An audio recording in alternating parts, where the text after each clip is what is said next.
বাংলাদেশের পক্ষ নিল পাকিস্তান, আইসিসিকে দিল কঠিন হুঁশিয়ারি। যদি টাইগারদের বিশ্বকাপের ভেন্যু পরিবর্তন না করা হয় তবে খেলবে না তারাও।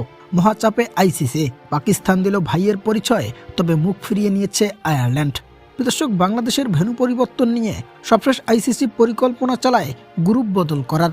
সি গ্রুপ থেকে বাংলাদেশকে সরিয়ে বি গ্রুপে আয়ারল্যান্ডের জায়গায় দেবে। ফলে বাংলাদেশ খেলবে শ্রীলঙ্কায় আর আয়ারল্যান্ড খেলতো ভারতে।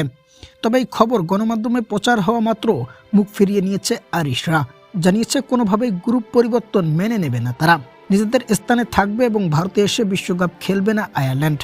এদিকে আয়ারল্যান্ডের এই মুখ ফিরিয়ে নেওয়ার খবরের পরে আইসিসিকে চাপে ফেলে দিয়েছে পাকিস্তান ক্রিকেট বোর্ড।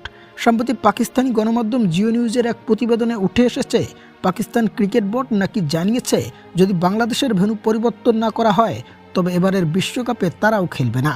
টাইগারদের সাথে আসন্ন বিশ্বকাপ তারাও বয়কট করবে। অর্থাৎ পাকিস্তান ক্রিকেট বোর্ড আইসিসিকে বোঝাতে চেয়েছে তাদের নিরপেক্ষ বিচার করতে হবে। নিরাপত্তা ইস্যুতে বাংলাদেশের ভেন্যু শ্রীলঙ্কাতেই দিতে হবে, অন্যথায় বাংলাদেশ ও পাকিস্তানকে ছাড়াই আসন্ন বিশ্বকাপ আয়োজন করতে হবে ক্রিকেটের সর্বোচ্চ নিয়ন্ত্রক সংস্থা আইসিসিকে।